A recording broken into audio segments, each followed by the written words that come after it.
This is a video that's going to go over some of the features and some of the tools in Canvas. There have been a lot of questions as to why, when it comes to why is there pages, why are there assignments, I can get to them in modules, which one do I use, where do I go, what do I teach from. So I like to think of all this stuff kind of like as your Z drive or your bank.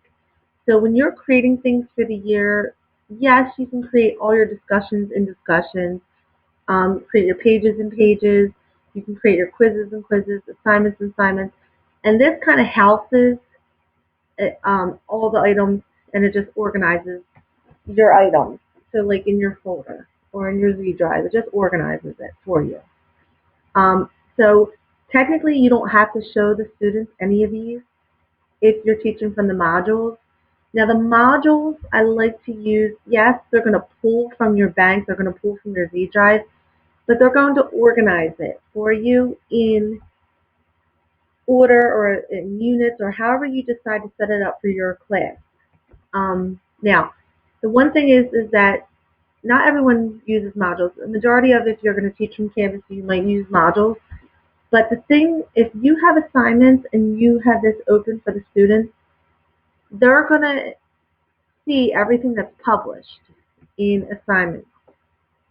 Now, once they complete an assignment and it's graded, you cannot unpublish it off of assignments. So by the end of the year, they're going to have all these published items that they completed, and you can't unpublish them. So there's times that they have to scroll all the way down to find all their stuff, and it can get a little confusing. That's why modules is really good, and I'll show you that in a second. So you can't unpublish something in these banks if they already took it. So it's just good to kind of hide that and use it as like your resources or your Z drive. Now, modules is really good because it kind of organizes everything that you want to use at once or in a unit, however you want to do it. I know in our class we like to use weeks. We put week 1, we put the date, and we put everything. So this module is everything that they need for that week. There are some pages in here, there are some discussions.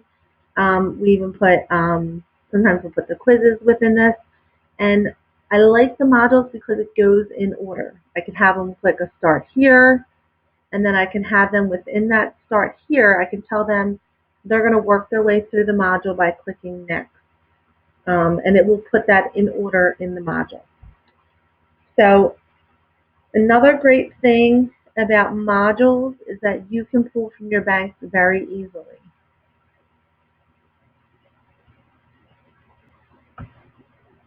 So let's say, for example, I create a module. I hit plus module. I want to add a new module.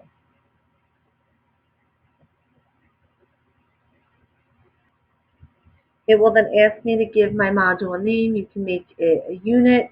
You can make it a week, however it works for your class. So I'll make this a test module. Now you can add a prerequisite. So in other words, it will lock this module until they complete another module that you set as a prerequisite. That's a way that you can monitor, or you can have the kids work at the pace you want them to work at. So once you have your name, you can click Add Module. It will place the modules, and all the modules get placed at the bottom initially. So you have to find it at the bottom. You can click the 3 dots to move it easily by clicking Move Module, and then you can just tell it where to go. You can tell it to go to the top. You can tell it to go before a module, after a module, at the bottom, wherever. Or you can simply just drag and drop this 8 dots. So in this module, I can hit the plus sign because I can start adding my content. Now it's going to ask if I want to add my content from one of my banks. I can add an assignment.